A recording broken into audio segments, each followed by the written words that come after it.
Welcome to Mark My Words, a podcast that not only aims to inspire and teach the listener about entrepreneurship, it also aims to give my guests an opportunity to talk about their unique journey in entrepreneurship and life. So join me and my guests as we meet at the crossroads on Mark My Words.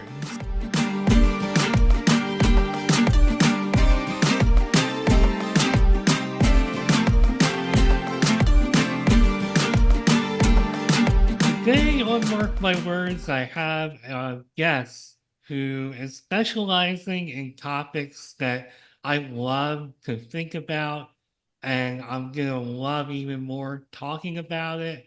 She specializes in making connections with people, making friendships. And for those of us like me who feel like making friendships, while I get along with people well in most situations, kind of getting to that next level of like making friendships, it can be hard. And I think it can probably be challenging for everybody, even if you have a real dynamic personality. I'm sure that's still difficult. And I love what Jewel Hohman specializes in and how she helps people. She's a social confidence and meaningful connection coach. She wants to help turn overthinking into charisma and loneliness into meaningful friendship. Joel, welcome to Mark My Words. How you doing today? I'm so good. Thank you so much for having me. It is my pleasure to have you on this show, and I did a lot of research and really can't wait to dig into your path and how you got here and determined that this is a topic and a niche that you felt that you could really help people to maybe look inward and maybe try to figure out how they can fulfill themselves better in that area of life because to some people I think it comes very naturally and somehow the universe maybe they puts them in the right place at the right time, and some people are just really natural. I don't know, but I know that you have a lot of expertise in this uh, topic, and it took a lot of living and learning for you. And before I really let you go full throttle here, I'm just going to go back to Oakland University and University of Central Florida and just take you back to those days where you were studying psychology, social work. Was this kind of thing already on your mind? Like, I really need to study this so that I can try to help people in this area? Explain. Yeah. Yeah, it was always an interest for me because I think I would have come off as somebody that was kind of shy, somebody that could socially perform, if you will, but I didn't feel really connected to people. I was constantly overthinking everything I did and said, right? Like, did this person laugh at my joke? What did they look like when they were responding to me? And, honestly, my entire self-esteem hinged on people's micro expressions in reaction to me. So this is something that I've always really been interested in because I was extroverted, but I was a socially anxious extrovert. And I overthought everything. So that's a painful experience to be in and to have. And so it was something I was always interested in. And I graduated from, I love that you brought this up, but I graduated from Oakland University in 2018, and I had the privilege of working in a psych lab, of really understanding the ins and outs of research.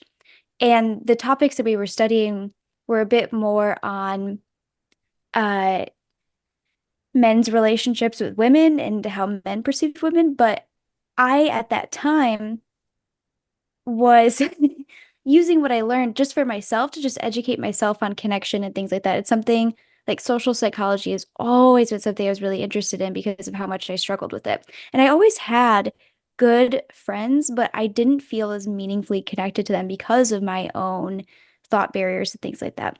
So I actually still am in school at the University of Central Florida studying social work because this is something I want to do with people more in depth eventually and help people more so with the kind of relational trauma that can get in the way. However, that is not what I do now at all. So just to be really clear with people, that is not in my scope of practice yet. Uh, but that is my goal. So I love that you brought that up. But how I really got into this was I graduated college. I was always again struggling with some level of high functioning social anxiety, social perfectionism. I had friends, and then I hit this point in my mid 20s. It is so common. There's somebody out there named Nell Frizzard who calls this the friendship gap. And this is where our friendships start to transition, where we go from being around our friends all of the time to, right, we're having kids, we're getting married, we are getting promoted, we're moving, and we're not spending as much time with our friends. And so I was really starting to feel the impacts of that. My friends were having kids, getting married, doing all of those things. And, then and this I was curious, but this is before the pandemic. So I was already starting to get curious because I was like, I don't want to deal with this for the rest of my life. Like I want to have meaningful connections. And again, I had great friends, but now I was feeling even less connected to them. And then the global pandemic happened, and I really had to sit with like so many people with my loneliness. And I was like, I am not going to struggle with this. And I really dove headfirst into, okay, what makes a meaningful friendship? Because, like you said at the beginning of the episode, it to me just seemed like it just happened or it didn't. And it's true that there are some people that practice the things necessary for friendship and are in situations that help friendship really cultivate and build. However, even then, there is a science being applied to those situations, and learning about that, I think it'd be so helpful for everyone because I think when we don't have the meaningful connections we want, it can really impact our self-worth and our self-esteem on such a great level, right? Like thoughts of what's wrong with me, right? Like why don't I have this figured out yet? Is very common. There's a lot of shame associated with this topic because we assume that if we weren't, naturally applying these things, if we weren't blessed with these particular situations, that it means something about us. So I'm really glad that you're having me on just to almost like demystify connection and friendship for everybody as far as that goes. But when this happened, I dove headfirst, and within the 6 to 8 months of the pandemic, I would argue, and again, I had been learning about this, studying this for years ahead of time, but I had created the friendships that I used to daydream about having that were close to me, proximity wise and location. And I had also, and I don't want to neglect, like I did, because I think, sometimes we hear these stories of, and it sounds really quick, but I just want everyone to know it wasn't really quick. So they have a very realistic expectation for themselves. But, there were years of therapy I had on relational trauma and things like that. However, then applying the skills that I learned about social confidence, because we actually have a lot of research available on that as well. I had people coming up to me, when we started being able to be around other people wearing masks. I had people saying, like, oh my gosh, Julie, you seem so confident. Like, what happened? Or I had people messaging me, like, can I join your girls' trips? Like, how did you make these friends? And I had known, Mark, I knew that there were stats out there about people being lonely, right? I knew that loneliness had been increasing since the 1970s. I knew that most Americans felt like their friendships weren't meaningful. But when that started happening, those statistics became real. And so I, from then, just started taking clients, and honestly, at the time, for basically like nothing, just to help mentor and coach them, honestly, just for fun. And now, 4.5-ish, I think, years later, here we are. And I've helped so many clients. I have over 4,000 hours working on this with clients individually. That does not include all of the research and stuff that has been done outside of this. But yeah, that is the story, if you will, the path. Well, there are two types of friendships that, I mean, I'm sure there's others if I really sat down and thought about it, but one of the things is something that you outline in some of your notes about one-sided friendships. And then the other, which I'm sure you'll be able to allude to as well, are the friendships that do seem two-sided. You could be friends for a while, it's going great, you feel the connection, and then all of a sudden, out of the clear blue sky, it's like you're strangers. And it's like, how did that happen? I thought I knew that person. Yeah. And these are just some of the experiences that I've had. And it's been just, it's like a pattern over and over and over. And it's one of those things that's very frustrating. And I don't know how many people exactly go through that. I'm sure everybody's had an experience like that at some point in their lives, but Mhm. I've had quite a few of them. Yeah, and myself included, right? And I talk about this every single week with at least 20 people. I think about it all the time, and myself included. And I'll tell you a little bit about why. And this just helps, I think, everybody kind of like take an exhale. Because it's like, oh, if friendship is hard, right? That is something people say to me often. Even when I'm networking, they're like, okay, but what do you do about reciprocation? Like, that is the number one thing people talk to me about. It's so for everybody just to kind of like take an exhale and be like, oh, okay, that makes a lot of sense. 50% of our friendships are mutually prioritized. So, what that really means is we all have friends. Let's say we have a group of 10 friends. Five of those friendships, we prioritize each other on the same level. Now, before anybody hears that and freaks out and is like, oh my gosh, there are friends out there that are not prioritizing me at the same level as I am them, you're doing it to other people too. You are. This goes for everybody, right? So I encourage everyone to pause and sit and think about it like, oh, who is really investing in me?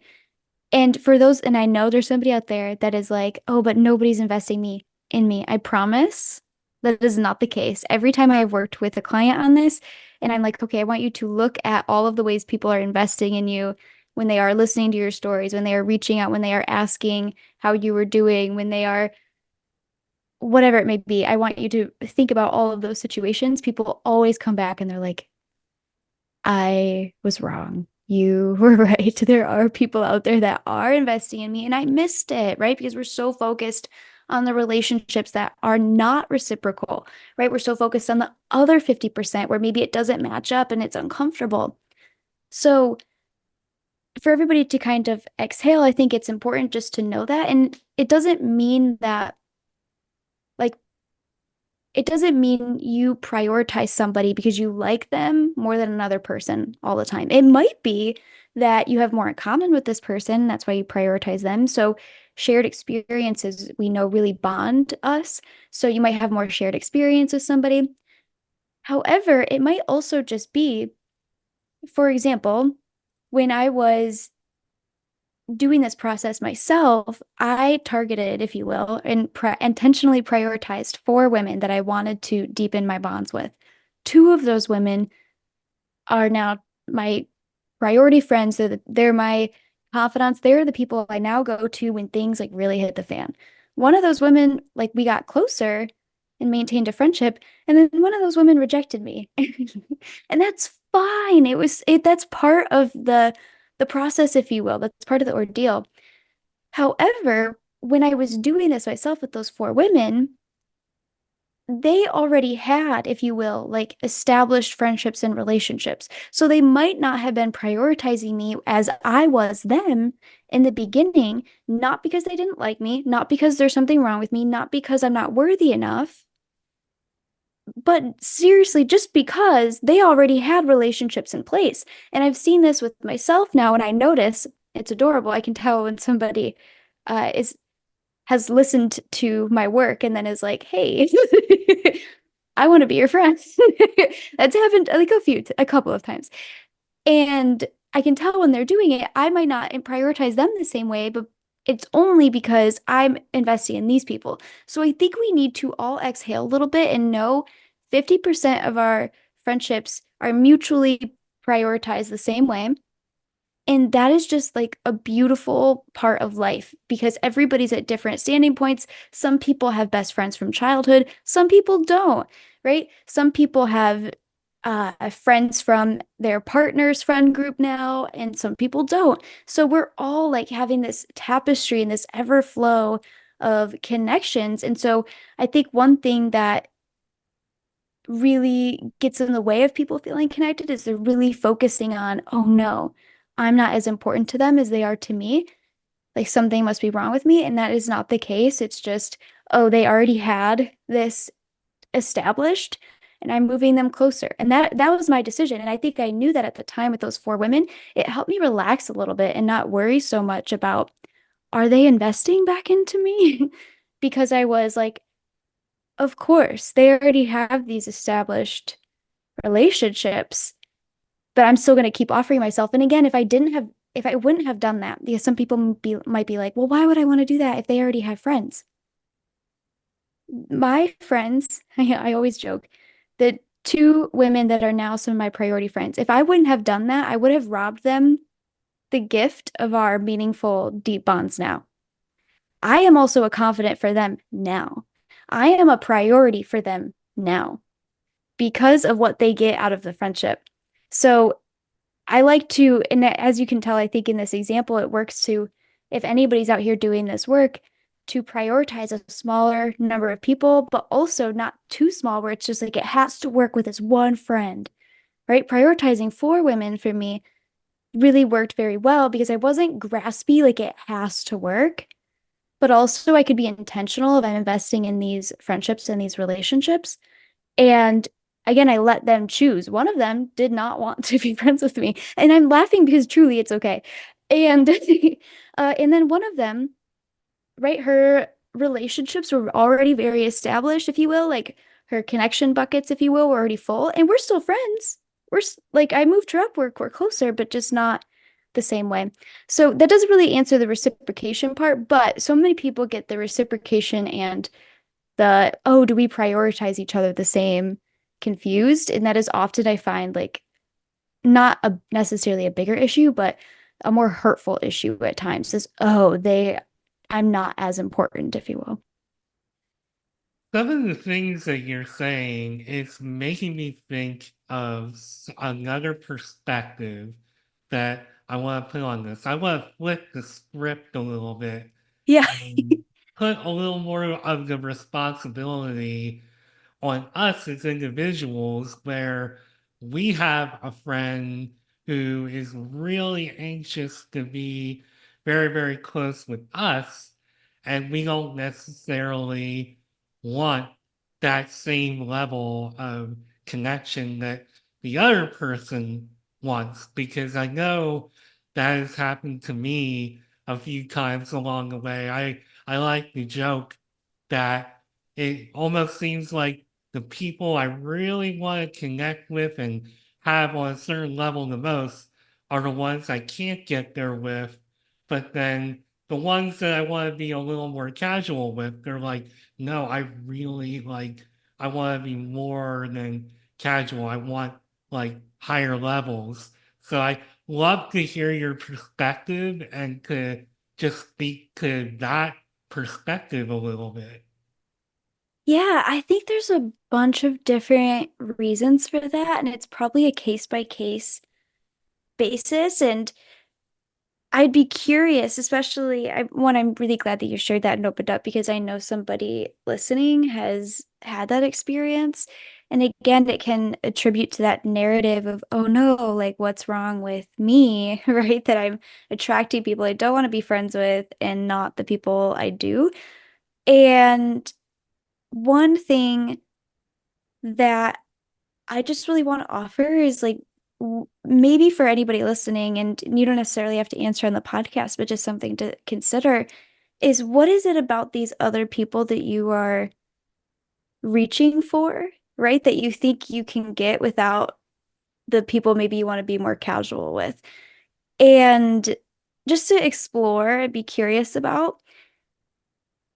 I think that's something just to know. Like, what is it about these people that I think I can't get here? Because when it comes to deep, meaningful bonds, I'll tell you what, I have two friends from my childhood that I have literally like nothing in common with.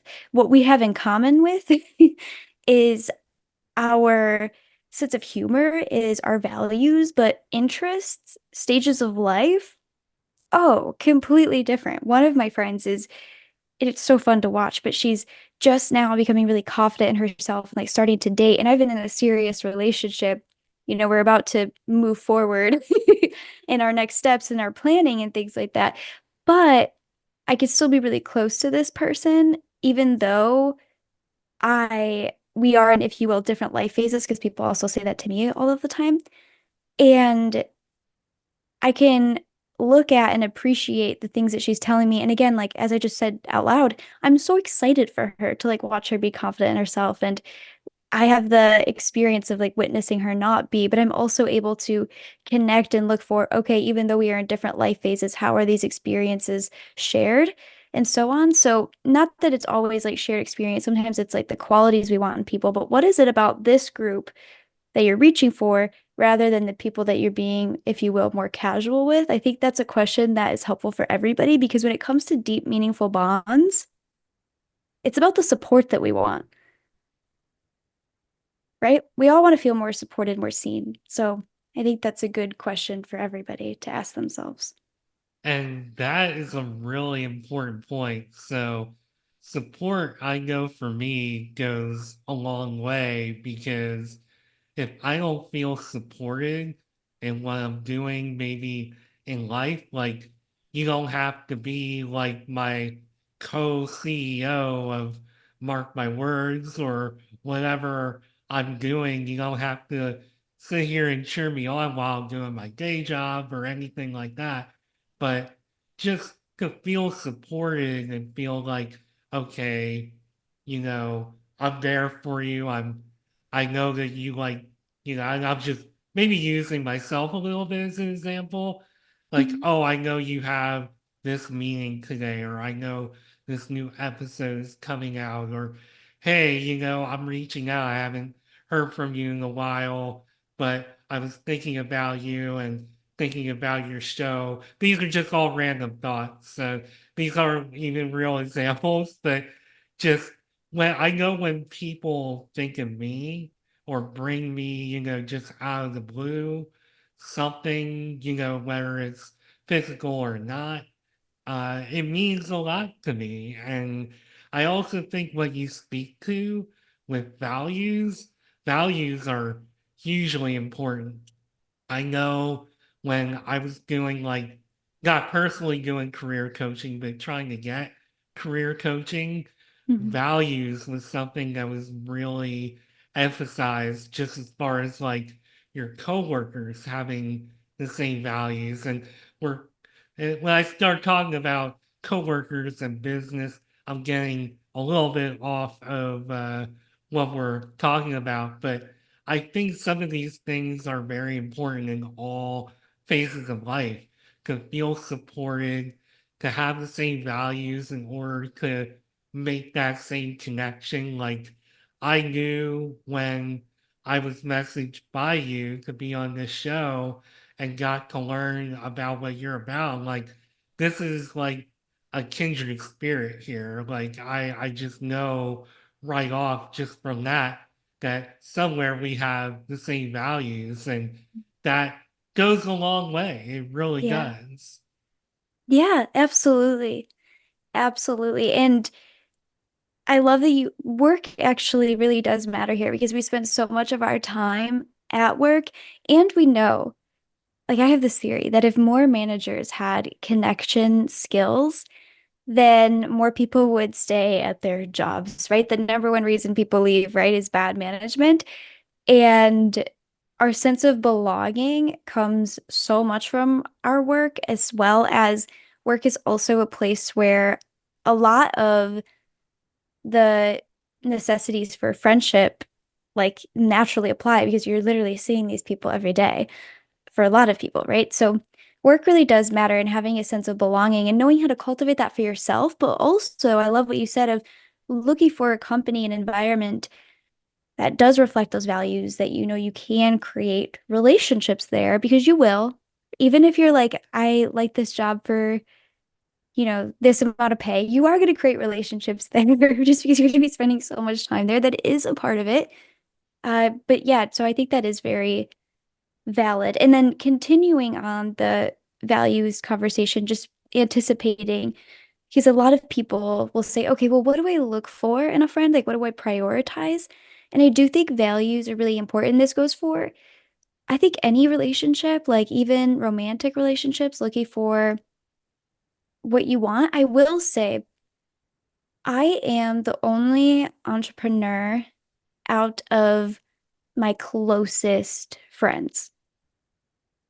But my closest friends also value growth. They value healing. They value connection. They value shared experiences. They value like all of the things that I would want from a friend that would be working as an entrepreneur, if that makes sense. But they don't have to be an entrepreneur to reflect those things. So some questions for people to ask themselves if they are considering bringing more people and trying to maybe do what I did and say, okay, I'm going to intentionally invest. And I picked four. Everybody has a different number. I would not recommend going over five just because that is too much on your noggin at one point. At some point, it's like not prioritizing anymore, in my humble opinion. But if you are deciding to prioritize people, to ask yourself, like, okay, who reflects who I want to be in the world? Who do I feel the best around? And so for some people, that might be cultivating relationships online and things like that. I'm not necessarily against that. However, I also know that in-person connection is often the most fulfilling because it's those shared experiences, right? Shared experiences also really touches on the necessities of friendship for everybody. So having shared experiences where you can, like just this past weekend, I went to the bookstore, got Mexican food, and walked around with a friend. Like there was a whole bunch of different shared experiences that we were having. Like that is helpful to have. So proximity, in my opinion, is something to be considered. However, that's not for everybody. That's on my list. That might be not on someone else's list. So to look for who do I feel the best around? Who reflects who I want to be in the world? And I suggest this is a number one mistake I see people make because oftentimes we are not lonely because we don't know enough people. We are lonely because we don't have the meaningful bonds that we want. So don't go out and start at ground zero where you have no shared experiences, no spark of connection with new people. I'm not saying going out and making new friends isn't sometimes the best thing for somebody, but most of the time, when I'm talking to clients about friendship, I recommend for them to work with the pool that they already have. And that is one thing I did as well, was I looked at, again, who did I feel the best around and most myself, like just had that sense of camaraderie with, who have I already connected with, who reflects who I want to be in the world. And when I say who I want to be in the world, that doesn't just mean success. Part of the reason why I'm so close to that friend that I was just telling you about that is dating and is finally confident in herself, it's so fun to watch, is because she reflects, although she doesn't want like the same things I want necessarily career-wise, she wants the joy and the fun and the hey, let's go like explore and check out this thing. Right? So I want to encourage people to also expand their mind because I think our culture is just very focused on productivity and success. And it makes sense. We've been taught that that's really important. But just to expand as well as who reflects who you want to be in the world, that is who I want to be in the world. And investing in that friendship helps influence me to keep being that way. So those would be my recommendations for anybody going and deciding to prioritize people. So, what do you do when you have a friendship that may have gotten off to a good start, may have had a good connection, and then you say, uh-oh, this is becoming toxic, whether it's that they're doing things that are just toxic and not really what you're about, or if it's actually like affecting your mood or your whole life. What kind of advice do you give or even have for people who are like, okay, I need to walk away from something that is not good for me? Yeah. Most of the time, our friends are not, when it comes to friendship, and this goes honestly mostly for women, women's friendships are actually more fragile compared to men. However, women are much more likely to make new friends than men are. Men are likely just to stick with the group that they've had since high school and college, and that's it. Uh, Whereas women are constantly making new friends, but those friendships are more likely to break up. So this more so goes for women, but I think it honestly applies to everybody, especially now that I've been working with more men, that our friends aren't like the toxic friend, if you will, is actually pretty arguably rare, in my opinion.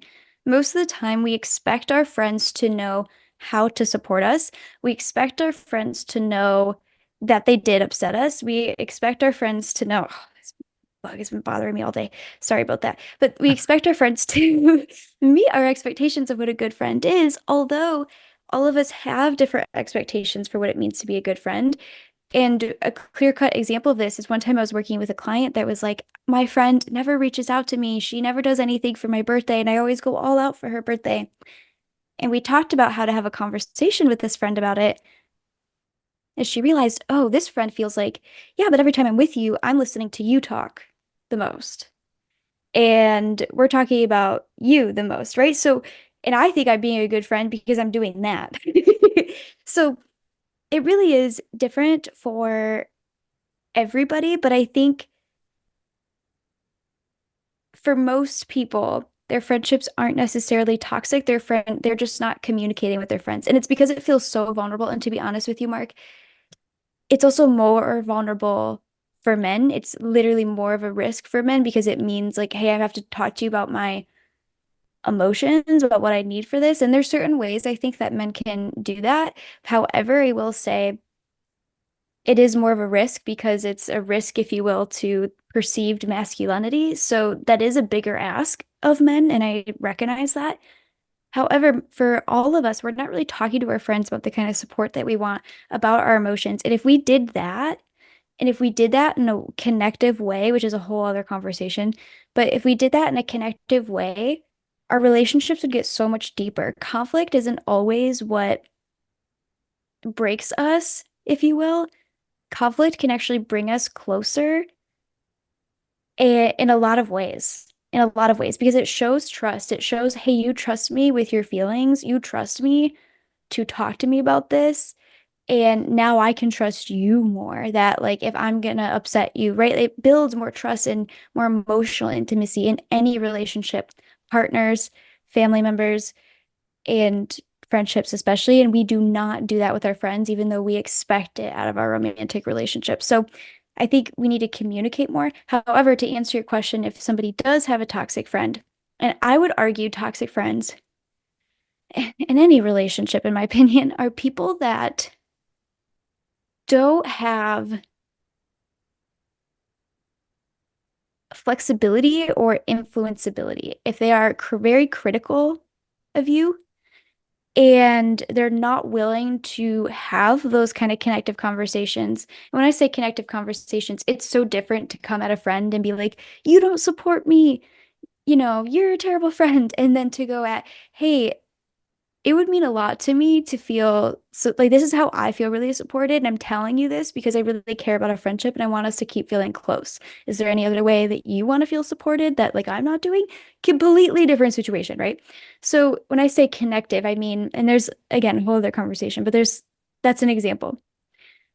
But those people that can't have those conversations with you, they can't be mentally flexible, they can't be influenced, meaning that they can't they don't have the emotional capacity to be like, oh, this is how this person feels. I care for this person. I want to adjust. They're just gonna, do whatever they do, take it personally, get defensive, be critical of you, not being willing to hear you out.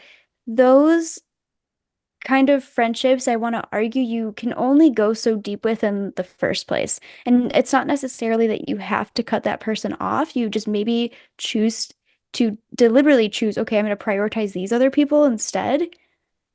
But that is often, if you will, like what I think a toxic friendship is. And that is something that I think everybody would benefit from is just choosing to invest in people that you can have emotionally intelligent conversations with.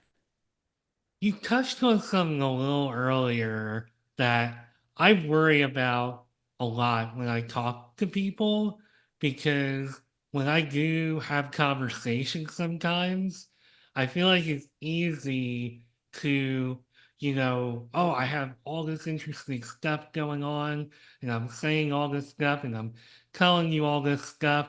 And it almost starts to feel like I'm talking at them rather than conversing with them. How do you become mindful and remain mindful of doing that, making sure you're keeping yourself in check to be pretty like 50-50 and giving in a conversation or a relationship? Yeah, that's a really great question. And actually, I had somebody write in recently and ask about the opposite. They were trying not to share as much, and then they were just like, I feel like I'm just interviewing people. And so this is something that is actually going to come out on the podcast later this week. So it's so funny that you mentioned that. But uh so more details there, but that is such a beautiful question. And I will say most people want to feel seen and heard. But in order for people to feel connected, that means that both people need to feel seen and heard in a satisfying way. So to kind of balance out that 50-50 conversation, like you were saying, I think it, and first of all, if you're aware of it, like you just said, and anybody else listening, you're like, oh, wait, maybe I am the one that speaks. Awareness is authority. So you could just take what I'm about to give y'all and then just immediately apply it right after you leave this episode because you're already aware. It just takes awareness to make a different decision. But I would like to say, especially if you like your example of, oh, I have all these things that are going on that I want to share, that I want to talk about. I think that's important to also just say to somebody, I have all of these things that I learned. I am notorious in my friendships for going down rabbit holes. And so I like to say, like, okay, here's the rabbit hole I went down this week. This is how frogs breathe, whatever it may be. So like I want to share that. I think it's fun. I think it's interesting. It can lead to goofy conversations. And so I want to say that like, oh, I want to share about my rabbit hole I went down this week or the rabbit hole I went down recently. I want to talk to y'all about it. And just stating that can be really helpful. I think it's also helpful, and this goes for whether you are networking, this goes for whether it's your best friend of 20 years. You can also be like, oh, I want get curious about what is going on with them. If you are somebody that tends to really want to share all of the things, like getting curious, what is going on for them, and go into that coffee date or when they come over and ask them, right? Like, I don't know why I keep using this friend as an example today, but that friend that is dating, I could ask her like, "Hey, how did, X, Y, and Z go?" Get curious about what is going on for her is really helpful. Now, one thing people bring up a lot is they will say, "Oh, but when somebody says something, it makes me think of my own story or my own experience." And so here's like a basic, if you will, rule for fulfilling conversation. And that is to let somebody fully share their experience on something, fully share, you ask some questions, and then it's your turn. And so to fully share, I want to offer, because I am neurodivergent. I know a lot of people that are neurodivergent, they tend to interrupt, they tend to, be like, oh, what that reminds me of this story, of course, right? And just to be mindful of that. And even if you do it, even if you do interrupt or if you do like jump in with your own story, just say, oh, I jumped in with my own story. it doesn't mean you have to be perfect. Just acknowledging that is really helpful. But for good conversation, let somebody fully explain or share about their experience. Make sure you are asking about their experience. And then you could also say, hey, I want to share this with you. One of my favorite examples of all time is by, she's a friendship author, and she was honestly like the first person that was really putting the research together. Her name is Shasta Nelson. In one of her books, she describes a situation where she had everybody, I believe, going around the circle saying like a high and low recently. And then they were all like getting really excited, hearing about each other's highs and lows. And then it was about time to go. And then they just left and she didn't get to share, even though this was her idea. And so she's in the car and she's like, oh, my friends suck. They're so inconsiderate. They don't care about me. And then she was like, hold on. All I had to do was say, hey, can we stay a couple more minutes so I can tell, so I can share? I want to share about mine. And she said, and I know all my friends would have sat down and been like, yes, absolutely. Because when you are in a friendship with somebody, when you are in a conversation, most of the time, even with somebody, that rests on a mutual agreement to understand and see each other. You have a mutual agreement for both of you to feel connected. So also make sure if you are on the opposite end of the spectrum and maybe you're undersharing, to make sure you say, hey, I want to make sure I share this with you today. So hopefully that encompasses that. What do you think about that? Any thoughts? No, I think that I totally agree with that.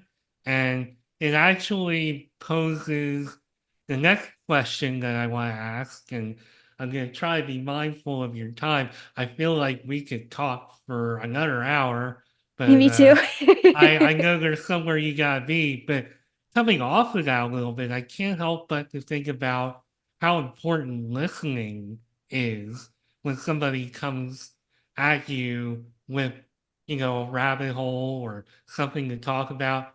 Talk a little bit about the value of being a good listener in a friendship or relationship. It is so valuable because so many of us, and if you can think of situations in your life, I know I can, I think everybody listening can, and this doesn't have to necessarily be relational trauma, but there were times maybe in the past where you were hurt and it was probably because you didn't feel seen in that moment, whether that or like unappreciated, if you will. Like, so seeing somebody is so helpful, so important. It's truly like a fundamental need. It's when I say seeing somebody, I mean like really understanding, seeing somebody and their experience, seeing who they are and reflecting that back to them. That is the biggest gift that you can give anybody, especially arguably with our attention economy that we live in today. It is so helpful. It is so healing. And it doesn't necessarily mean in just like negative things, but being seen for the good things, the bad things, for your experience. It is so validating and necessary for our belonging. And so often people will say to me, like, oh, well, I shouldn't like need other people to meet my needs. And there's a balance to that. You're a human being. We all need each other to meet each other's needs. There's this therapeutic theory that rests on what we're always doing throughout every psychosocial stage of our lives is we're balancing our autonomy and our individuality with our ability to connect with others.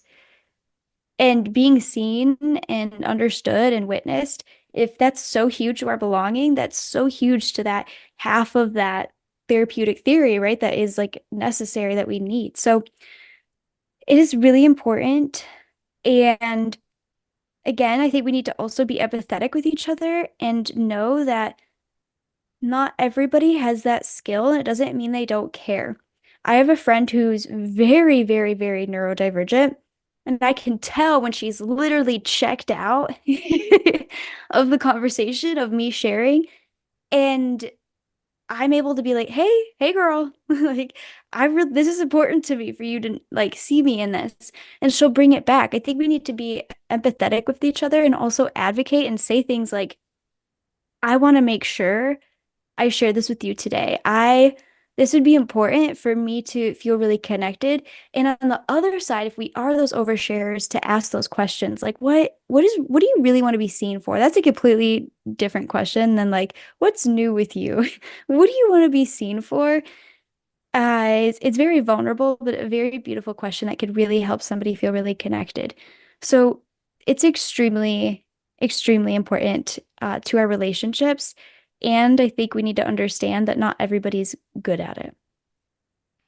No, I totally agree, and I think this is where I get kind of stuck sometimes. I wind up, and this is really why one of the reasons I decided to start a podcast and do all this is because I've been told so much what a good listener I am, and I hope that that comes across in every episode, and I know that that is something I can give to the guests, the listeners, and anybody else who cares. And I'll just tell you real quick, coming off of some of the stuff you're talking about before I ask you how we can find you and work with you. I just want to say I used to go to Top Golf a lot and I actually miss it.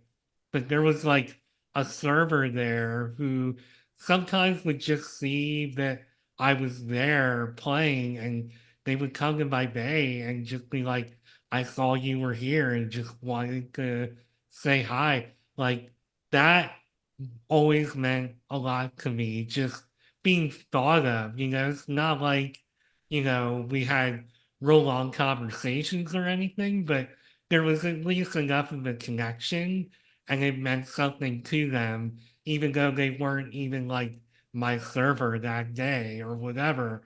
And that kind of thought goes a long way for me.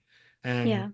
that's really just kind of a point I'm bouncing off of everything that you've been talking about. I mean, it just means the littlest things can go a long way. And Yeah. uh, before we run out of time, why don't I give you an opportunity to tell everybody how they can work with you and how they can find you?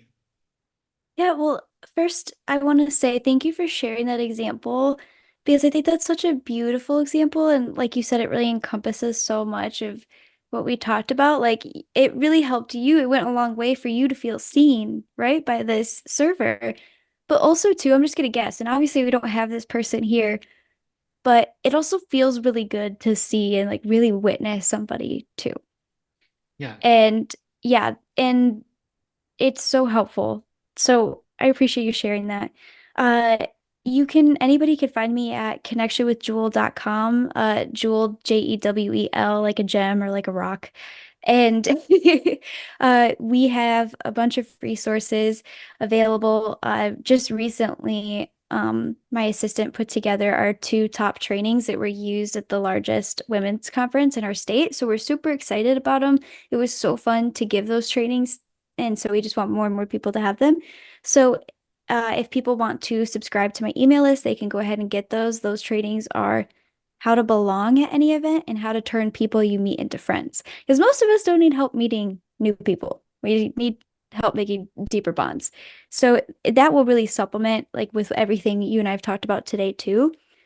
Uh, that being said, I mostly work with people that are social perfectionists and that want to feel more socially confident and be more meaningfully connected. I do have clients that come specifically just because they want to apply the friendship work, but most of my clients are people that are like, I want to feel like myself in social settings. I want to be out of my head and learn those skills on overthinking. And so, if that is something that really interests you, I encourage you to check out my program right now. I have a one-on-one program by the time, I don't know when this episode is going to be out, but we are also launching a group program at the end of the year that we're really excited about. So that way it's more accessible to more people. So come hang out, check it out. And if there's anything about today's episode that anybody has questions on or that they want to hear more about, don't hesitate to reach out to me at Connection with Jewel. yeah, basically everything. Well, Joel, I thank you so much. This was a very meaningful connection for me and very meaningful conversation. I had a blast talking with you. And again, I feel like I could go on for another hour or two, Yeah, but I'm going to give you those couple of minutes that you need. thank you. And thank you for taking time out of your busy schedule to be here. I had a blast, and I can't wait to see what you do with your business moving forward because I think what you're doing is very, very important. It's a very important topic overall, very all encompassing to help people with and focus on. So, thanks for thinking of it. Thanks for being here. And yeah, that's all we have for Yeah. today. So, Well, thank you so much, Mark. I really appreciate it. You did ask such fantastic questions, and you are a really great listener. And I just really appreciate the space and the care that you put into this interview in this episode and connecting with me today. So thank you so much for that. I'm really, really grateful. I had a wonderful time.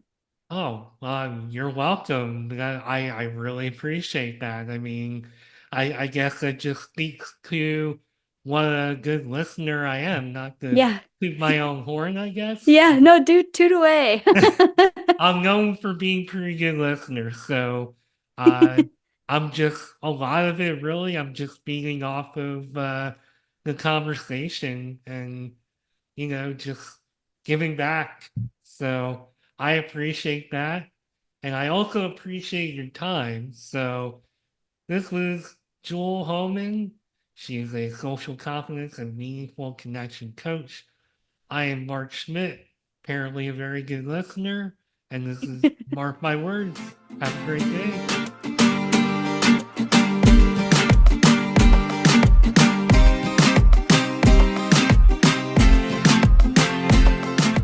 Thanks again for taking time out of your busy day to listen to Mark My Words. If you would like to connect with me beyond the show, you can find me on LinkedIn at Mark Schmidt, where I will be talking about entrepreneurship, careers, and anything else that is on my mind.